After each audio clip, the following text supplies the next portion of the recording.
Varıp dergahına selam vereyim. Kabul eder ise ben de gireyim.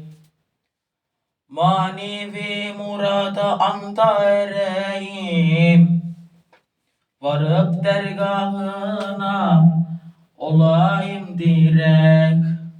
Aşkı peyman edip ikrarını verek.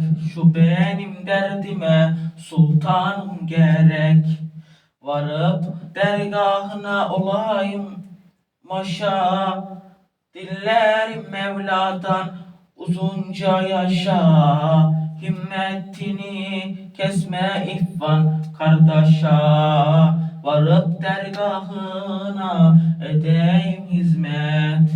Sohbet hizmettir, himmet izzet. Cümle alemler ola kim rahmet. Varıp dergahına yüzler süreyim.